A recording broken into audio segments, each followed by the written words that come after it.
Voilà, ce matin, on va prendre la parole de Dieu, celle qui est chère à nos cœurs, amen. Celle qu'on se promène toujours avec. Alors, pas seulement en papier, hein. Jésus a dit quoi? Il faut que ma parole demeure en vous. Donc, si nous avons la parole de Dieu en nous, la connaissance de la pensée de Dieu, eh bien, on l'a quotidiennement et on peut marcher avec assurance parce que Dieu parle encore avec sa parole aujourd'hui. Amen. Et c'est pour ça que nous avons besoin du Saint-Esprit, de la personne du Saint-Esprit. Oh, quelle merveilleuse personne qui est le Saint-Esprit. Alléluia. Qui nous révèle le Père, le Fils, qui nous révèle le plan de Dieu, qui nous révèle toute la vérité. Aïe, aïe, aïe, parfois, combien c'est dommage, on se prive de nous rappeler que le Saint-Esprit est là. Et c'est bon, ça. Amen. Allez, va, et toi, fais de même. Ce sera le titre de mon message de ce matin. Va, et toi, fais de même. Est-ce que vous connaissez d'où vient cette parole? Alors, on ne me dit pas que oui, hein? D'où? Le bon Samaritain, effectivement. En tout cas, c'est tiré de ce texte-là. Et qui c'est qui dit cela? Jésus. C'est Jésus qui parle. Et qu'il dit, va et toi, fais de même. Quelle parole. Quel programme. Et puis, c'est là qu'on se dit, waouh Seigneur, alors j'ai besoin de ton esprit. Parce que sinon, je peux aller, mais je ne pourrai pas faire de même. Ça sera compliqué sans la présence de Dieu. Amen. Alors, on va prendre le texte qui se trouve dans Luc chapitre 10, à partir du verset 25 au verset 37, et on va prendre ensemble. Je ne sais pas si vous n'avez pas, il n'y a personne aujourd'hui ce matin? Le frère ou la sœur ne s'est pas levé? Luc chapitre 10, et c'est là que c'est important, mes amis, d'avoir la parole de Dieu en papier, parce que demain, si on tombe en panne d'électricité, je vais vous raconter que des bêtises, et vous direz Amen. Non, non, mais c'est important d'avoir le papier. Vous savez, une petite anecdote, quand j'étais enfant et que j'arrivais à l'église avec le moniteur, et si on n'avait pas notre Bible en papier, je peux vous dire qu'on avait la frousse. Hein. C'était sérieux à l'époque. J'espère que ça continue. On peut l'avoir le texte? Luc chapitre 10, verset 25. Je vais le lire quand même si on la passe. C'est pas grave, écoutez bien. Un docteur de la loi se leva et dit à Jésus pour l'éprouver. Maître, que dois-je faire pour hériter la vie éternelle? Jésus lui dit, qu'est-il écrit dans la loi? Que-t-il lu? Il répondit, tu aimeras le Seigneur ton Dieu de tout ton cœur, de toute ton âme, de toute ta force et de toutes tes pensées, et ton prochain comme toi-même. Tu as bien répondu, lui dit Jésus. Fais cela et tu vivras. Mais lui, voulant se justifier, dit à Jésus, et qui est mon prochain? Jésus reprit la parole et dit, un homme descendait de Jérusalem à Jéricho. Il tomba au milieu des brigands qui le dépouillèrent, le chargèrent de coups et s'en allèrent, le laissant à demi-mort. Un sacrificateur qui, par hasard, descendait par le même chemin, ayant vu cet homme, passa outre. Un lévite qui arriva aussi dans ce lieu, l'ayant vu, passa outre. Mais un samaritain qui voyageait, étant venu là, fut ému de compassion lorsqu'il le vit. Il s'approcha et banda ses plaies, et en versant de l'huile et du vin, puis il le mit sur sa propre monture, le conduisit à une hôtellerie et prit soin de lui. Le lendemain, il tira 2 deniers, les donna à l'hôte et dit, « Aie soin de lui, et ce que tu dépenseras de plus, je te le rendrai à mon retour. » Lequel de ces 3 te semble être le prochain de celui qui était tombé au milieu des brigands?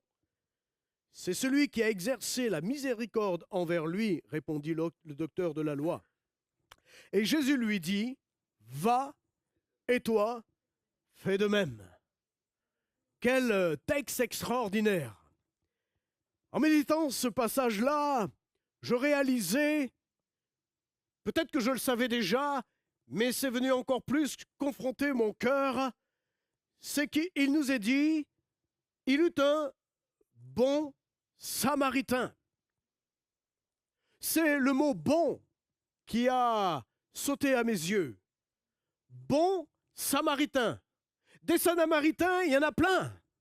Des samaritains, même dans le monde aujourd'hui, beaucoup de gens prennent soin, à travers des associations sociales et autres, ils prennent soin des uns et des autres, et je suis bien placé pour cela en tant qu'ancien directeur de maison d'enfants, où il y a des professionnels qui se donnent corps et âme, qui sont convaincus dans ce qu'ils font, et ce sont des samaritains qui prennent soin des plus petits.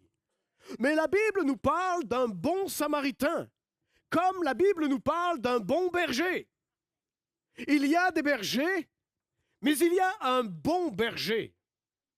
Et là, la Bible nous parle qu'il y a un bon samaritain.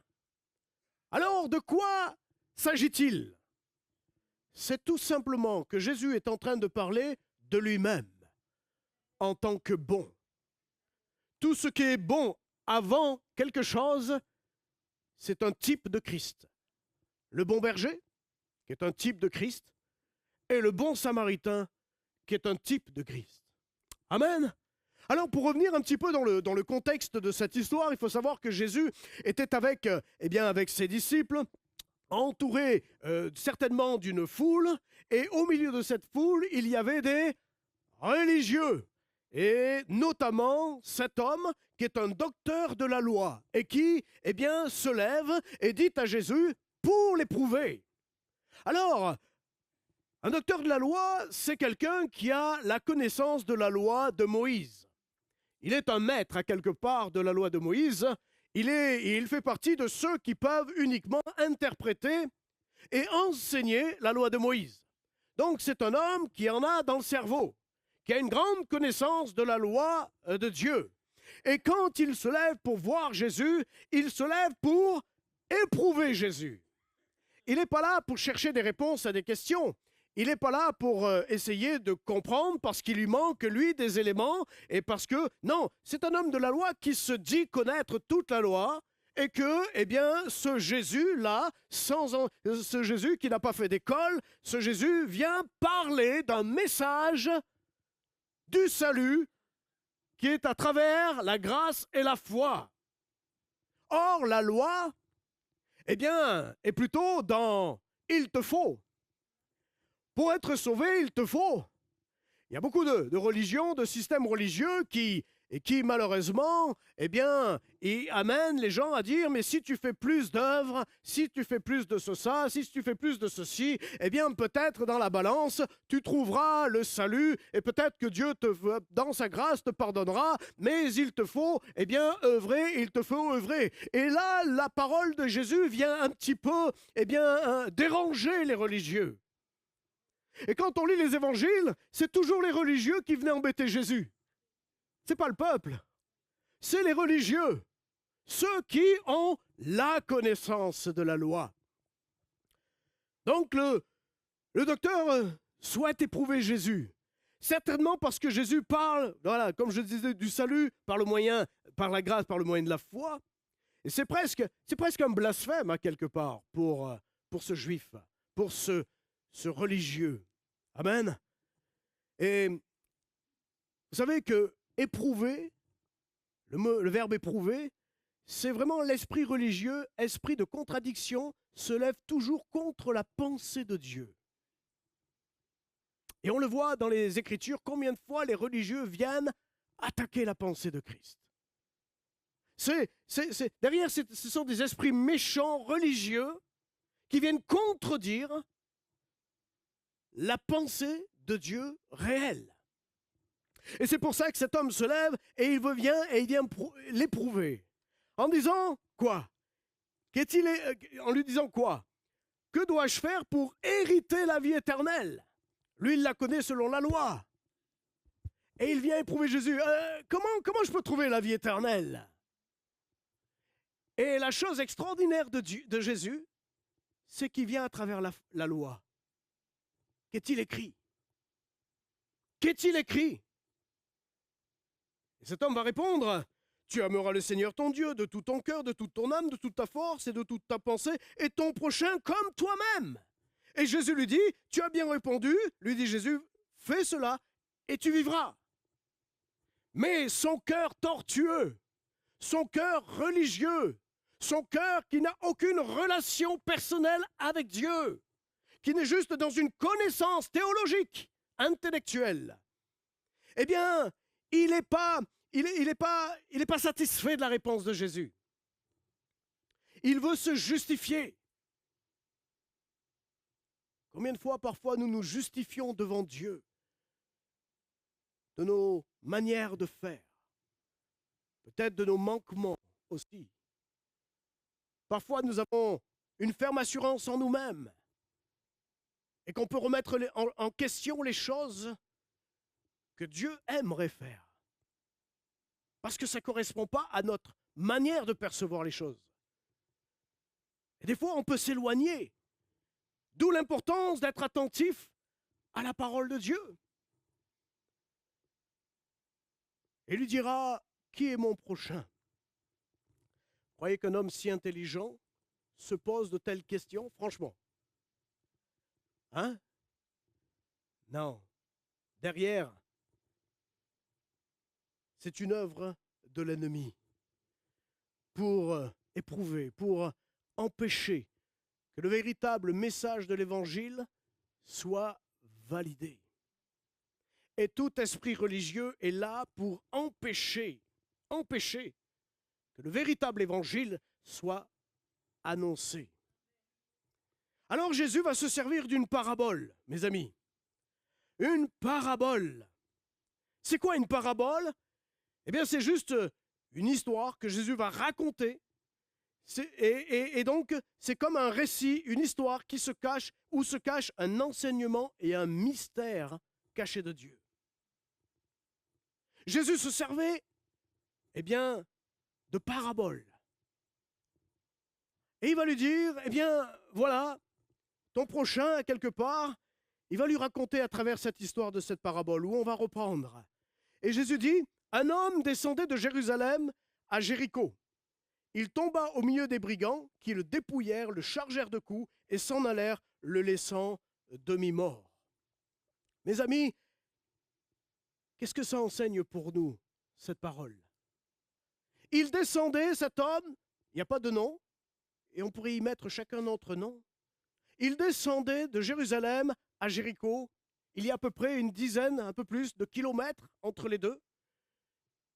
Et Israël est plus de 700 mètres d'altitude.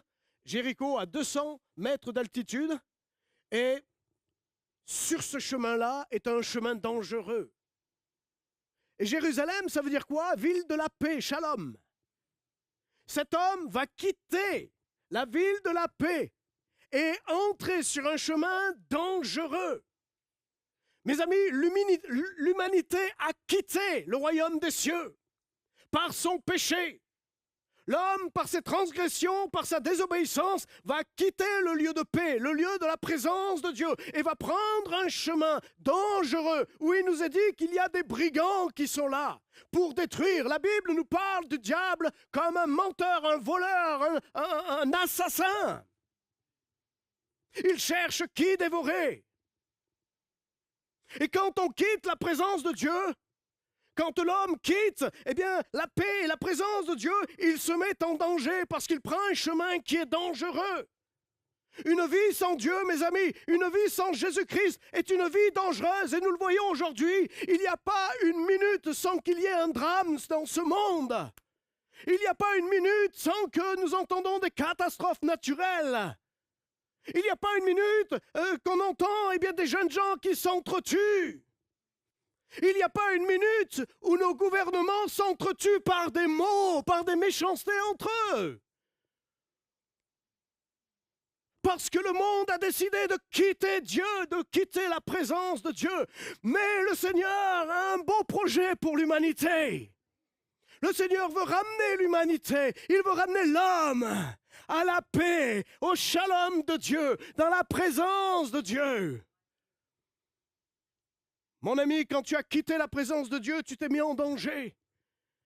en danger de mort spirituelle. Et cet homme, eh bien, il va être attaqué par des brigands. Il va être dépouillé. Il va être chargé de coups. Et à moitié mort. Mon ami, le péché t'a mis des coups. Le péché t'a laissé à moitié mort spirituellement, pas à moitié, même mort. Tu as été dépouillé par le voleur, l'assassin, l'ennemi de nos âmes. Et nous étions errants, perdus, comme cet homme. Quand on quitte la présence de Dieu, et j'aimerais le dire à l'Église, ne te détourne ni à droite ni à gauche de la parole de Dieu. Parce que toutes les fois où tu te détournes, tu prends un chemin dangereux. Mais toutes les fois où tu restes dans l'obéissance et tu te tiens dans la parole, alors tu réussiras dans tes entreprises. Amen. Mais l'homme a quitté la présence de Dieu, ce qui est terrible. Et la Bible nous dit que 3 personnages vont rencontrer cet homme. Le premier, eh bien, c'est un sacrificateur. Le sacrificateur, c'est quelqu'un qui offrait des dons et des sacrifices à Dieu pour le pardon temporaire des péchés. C'est quelqu'un qui faisait des sacrifices pour permettre à ce que les péchés soient plus ou moins couverts pour un temps. Mais il avait une grande place dans le temple, il était un grand responsable aussi, un grand connaisseur de la loi. Celui qui représente en fait l'Église de Jésus-Christ aujourd'hui, c'est-à-dire chacun ici, d'avoir la connaissance de Dieu, d'être dans une relation avec Dieu. C'est comme ça que normalement on devrait être. Pas seulement emporter le manteau, mais d'un cœur. Et ce religieux va passer devant cet homme et il va s'éloigner comme s'il ne l'avait pas vu. Il y a dans notre monde des hommes et des femmes qui sont en bordure des trottoirs, qui sont dans des environnements où ils se perdent et ils ont tout perdu, ils n'ont plus rien. Quelle est l'attitude? Quelle est ton attitude aujourd'hui? Il y a ce Lévite, un Lévite, qui lui aussi est au service du temple et qui lui aussi va passer outre comme s'il n'avait rien vu. Et pourtant, ce sont des gens de l'Église, ce sont des gens du temple, ce sont des personnes qualifiées, que Dieu qualifie. Et ils vont passer devant cet homme comme si de rien n'était. Mais Jésus va parler d'un troisième homme, le bon Samaritain. Le bon Samaritain. Qu'est-ce qu'il y a de bon en lui?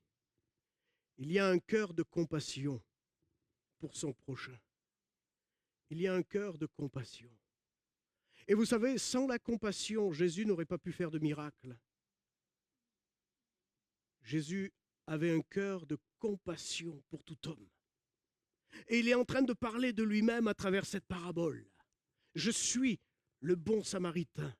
Et ma compassion pour toi aujourd'hui, je veux que tu te relèves, que tu reprennes la marche. Je ne veux pas que tu restes, sur un chemin où tu as tout perdu. Tu penses que tout est fini. Tu penses qu'il n'y a plus rien à faire dans ta situation. Non, le Seigneur t'envoie le bon Samaritain. Dieu t'envoie le bon Samaritain. Son nom est Jésus-Christ. Celui qui peut changer toute situation. Celui qui peut faire ce que tu ne crois plus aujourd'hui. Parce qu'il est le Dieu de l'impossible.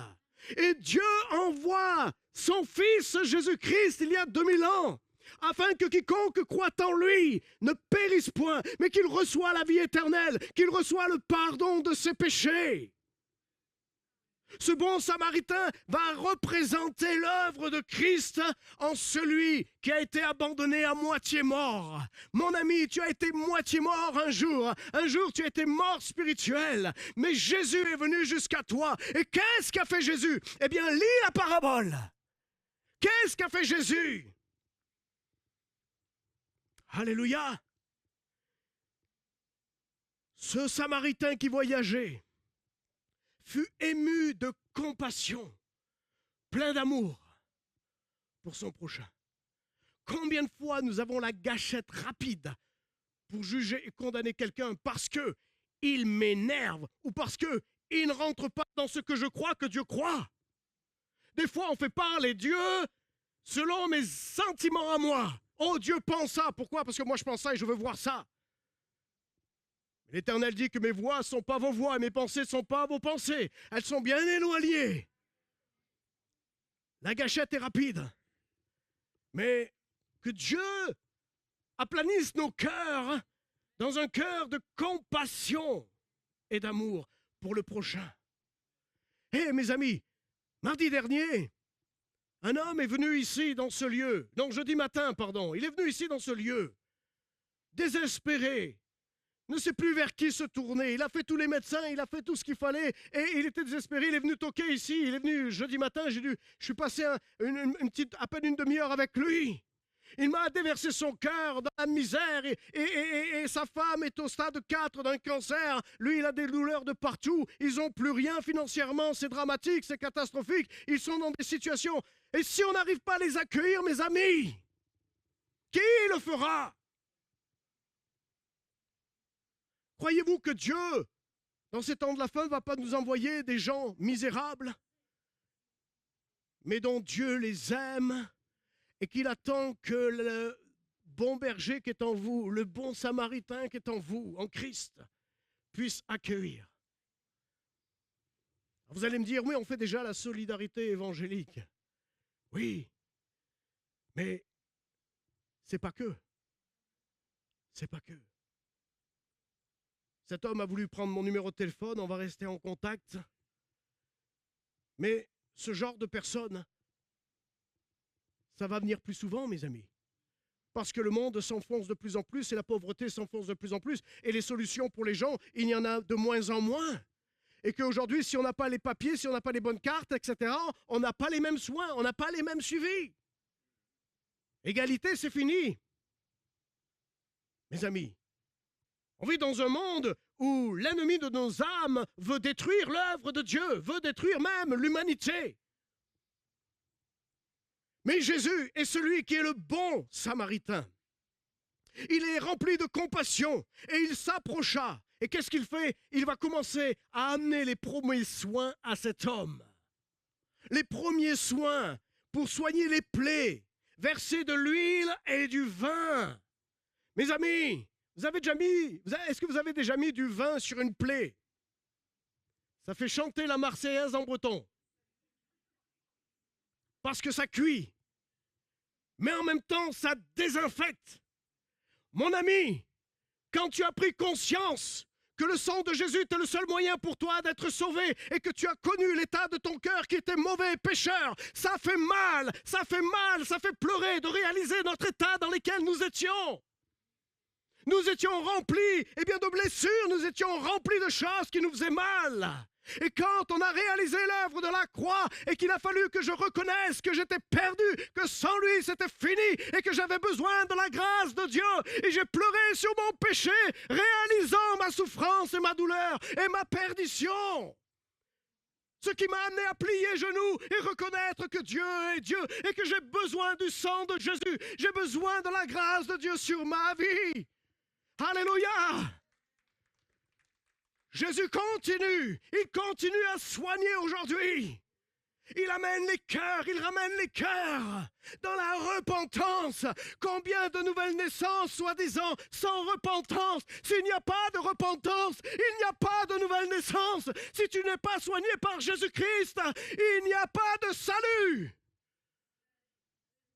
L'œuvre de Jésus-Christ seul guérit, libère, sauve encore aujourd'hui.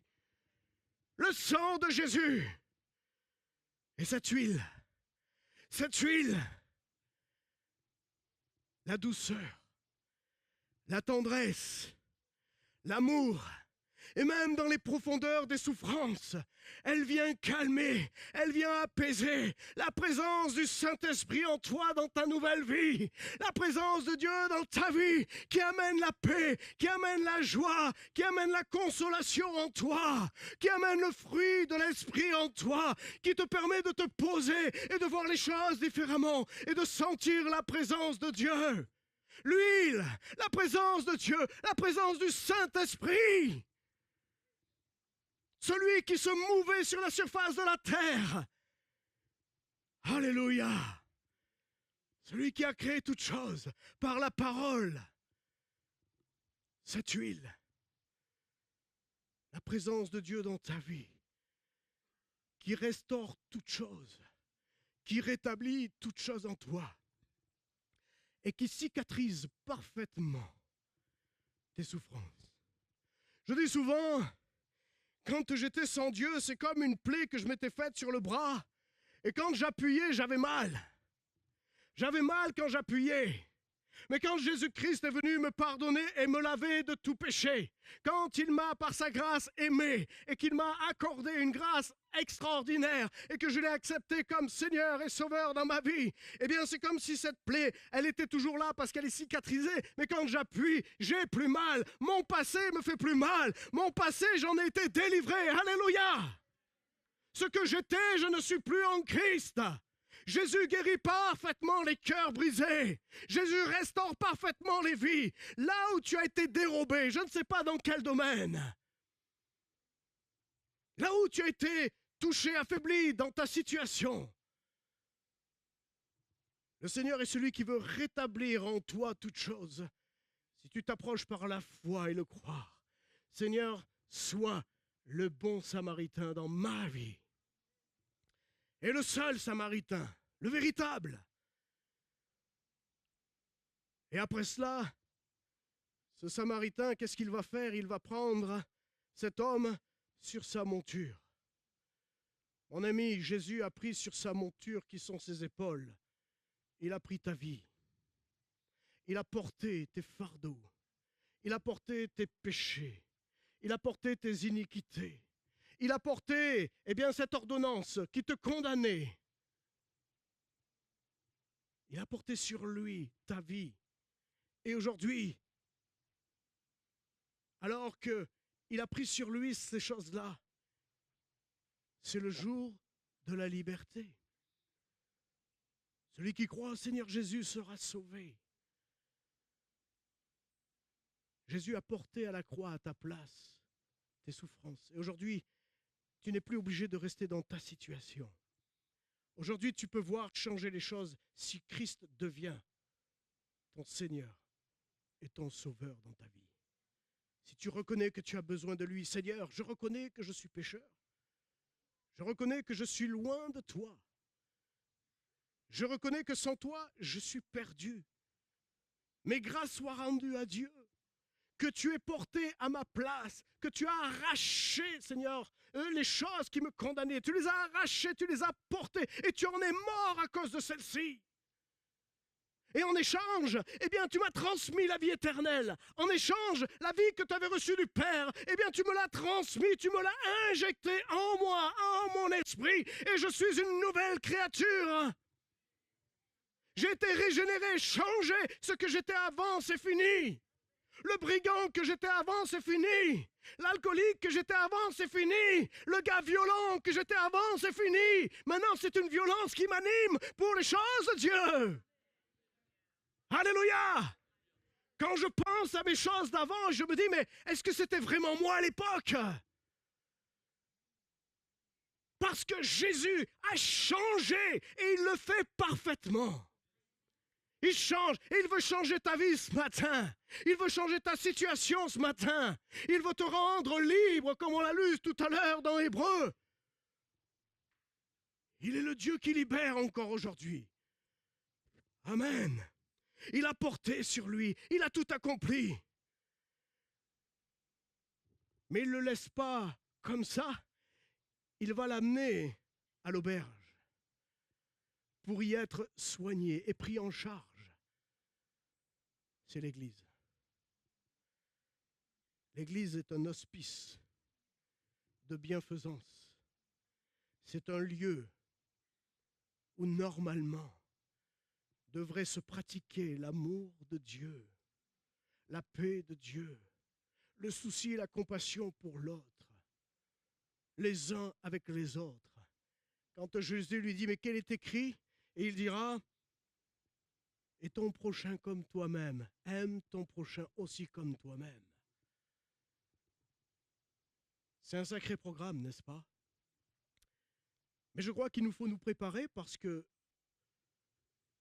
ces gens-là aujourd'hui qui sont perdus dans la nature, qui cherchent des solutions dans leur vie, qui puissent voir un Dieu vivant et réel à travers l'Église, à travers le lieu où normalement on prend soin, où on enseigne la parole de Dieu, où on amène les gens à se tourner vers Dieu et à chercher Dieu de tout leur cœur. Là, les amener à une relation personnelle avec Dieu. Mes amis, le rôle de l'Église, c'est va et fais de même. Que le bon samaritain que je suis, soyez mes imitateurs. Paul dira, comme je le suis de Christ. Les imitateurs de Christ, la vie de Christ en nous. Alléluia.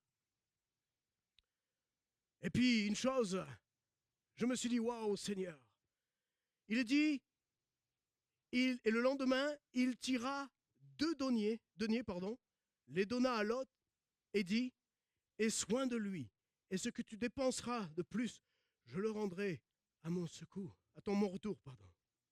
Il dit, je te donne 2 deniers. Le bon samaritain aurait pu dire, j'en garde une dans ma poche parce que mon chemin risque d'être long et j'aurai peut-être des besoins. Mais le bon samaritain est en train de dire, je donnerai tout ce que j'ai, je le donne. N'est-ce pas ce que Jésus a fait? N'est-ce pas ce que notre Dieu a fait? Il a tout donné pour nous. Il a tout donné pour toi. Il ne manque rien dans son tout accompli. Même Dieu ne peut plus rien faire puisque tout est accompli. C'est-à-dire que nous avons tout reçu pour manifester maintenant à notre tour, comme Christ l'a fait, animé par le Saint-Esprit, l'œuvre de Dieu. L'œuvre de Dieu. Non pas que Dieu ne peut plus rien faire, mais Dieu a dit tout est accompli. Ça y est, c'est parfaitement accompli. Tout ce dont vous avez besoin, c'est là. Et tout ce pourquoi vous êtes appelés, c'est là. Soyez mes imitateurs. Et cet homme va tout donner. Il donne tout, juste pour un étranger, juste pour un homme dont son cœur bat de compassion. Comme Christ, son cœur bat de compassion pour l'humanité, pour chacun. Est-ce que tu réalises ce que tu as reçu en Jésus-Christ? Est-ce que tu prends conscience de ce que Dieu a fait pour toi afin que tu vives dans la joie, afin que tu sois dans la paix et la ferme assurance que ton nom est inscrit dans le livre de vie, que le jour où tu partiras, ou le jour où Jésus reviendra, eh bien, tu aies cette ferme assurance d'être avec lui pour toujours. Alléluia. C'est ce qui fait notre espérance, mes amis. Il n'y a pas de plus beau message. Mais en attendant le retour de Christ, ou mon départ si je meurs physiquement, je suis appelé à manifester le bon samaritain qui est en moi, dont son nom c'est Jésus. Il faut que moi je diminue, afin que lui grandisse. Il faut que moi je diminue, afin que lui puisse faire une œuvre parfaitement en moi, afin que le royaume des cieux soit accompli.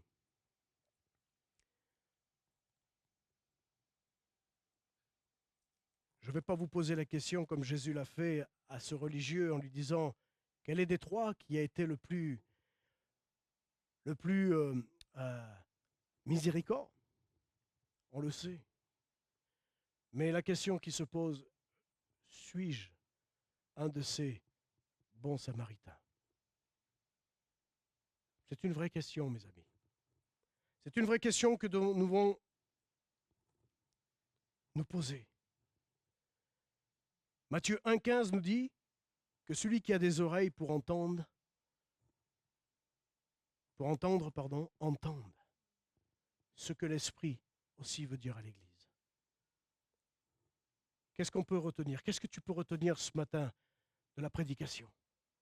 Chacun peut-être va l'apprendre de manière différente. Mais je crois que Dieu parle à tout homme, à tout enfant de Dieu. Dieu parle de manière claire de l'attitude et de ce que nous sommes aujourd'hui en Jésus-Christ.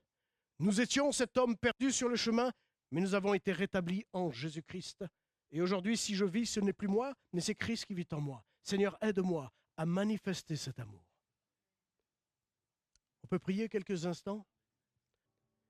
Jésus qui a porté lui-même nos péchés en son corps sur le bois, afin que, morts au péché, nous vivions par la justice. Lui, par les meurtrissures duquel vous avez été guéris. Sachant que ce n'est pas par des choses périssables, par de l'argent ou de l'or que vous avez été rachetés à de vaines manières de vivre que vous aviez hérité de vos pères, mais par le sang précieux, comme d'un agneau, sans défaut et sans tache. La parole de Dieu nous rappelle l'origine de notre salut. Et que seul Jésus a pu faire une œuvre extraordinaire et puissante. Et que sans cette œuvre, aujourd'hui, nous serions perdus. Et nous serions condamnés pour l'éternité. Mais dans la grâce et la compassion de Dieu notre Père, qui nous a envoyé le Fils pour que l'homme puisse faire un choix dans sa vie. Le sang de Jésus a coulé une fois pour toutes il y a 2000 ans et il n'a pas besoin de recouler. Il est encore actif aujourd'hui. Il est encore celui qui pardonne. Il est encore celui qui manifeste sa compassion pour toi ce matin. Et pour lui, il n'y a pas de petit, de grand péché. Il a été capable de détruire tout le péché. Il est capable, et il l'a fait, d'apporter la vie éternelle. Mais Jésus s'est offert et il ne s'impose pas, Jésus. Pourquoi? Parce que Dieu ne veut pas que tu fasses un choix juste parce que tu dois obéir. Ce que Jésus a manifesté sur la croix, c'est juste pour te montrer le chemin où la vie, où l'amour, où le pardon est exercé. Et que celui qui emprunte le chemin étroit, dont le nom est Jésus, celui qui l'accepte comme Seigneur et Sauveur dans sa vie, eh bien les portes de ce chemin sont ouvertes. Et la grâce de Dieu est sur ta vie.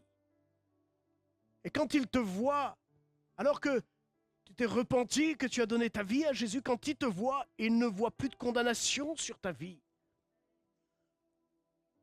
Et quand des fois tu lui ramènes des souvenirs, il te dit, mais de quoi tu parles? C'est fini. Le sang de mon Fils t'a purifié, il n'y a plus rien sur toi. Tu es considéré comme un fils et une fille de Dieu.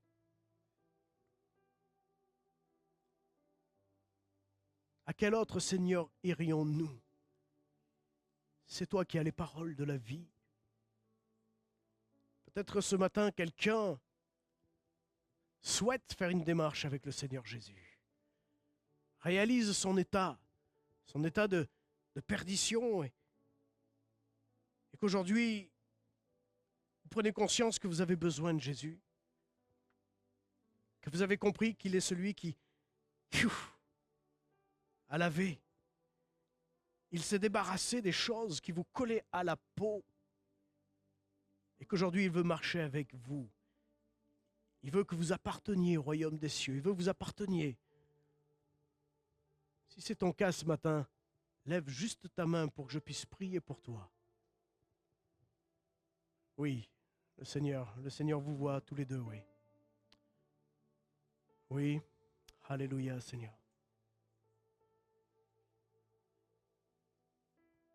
Seigneur, je veux te prier pour ces deux personnes.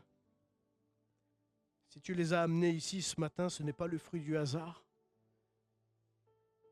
mais c'est ta compassion, plein d'amour pour leur vie. Parce que tu les connais et tu les as façonnés. Seigneur Jésus, Saint-Esprit, révèle pleinement Christ en eux. Seigneur, je prie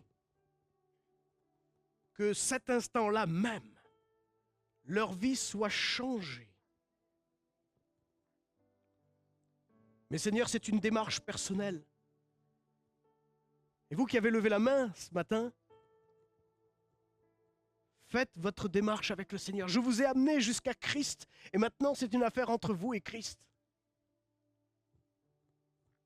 Si vous reconnaissez que vous êtes pécheur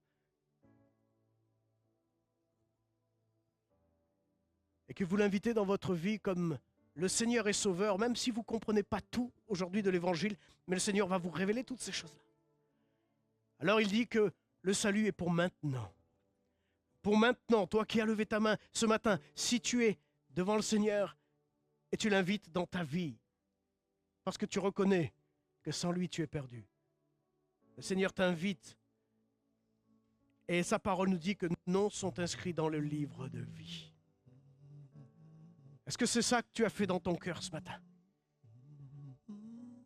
Si tu l'as fait de tout ton cœur, oh, le Saint-Esprit fait une vie nouvelle en vous et la paix descend sur vous. La paix et la joie. La paix de Dieu est sur vous. Et il a fait cette promesse. Je serai avec vous tous les jours.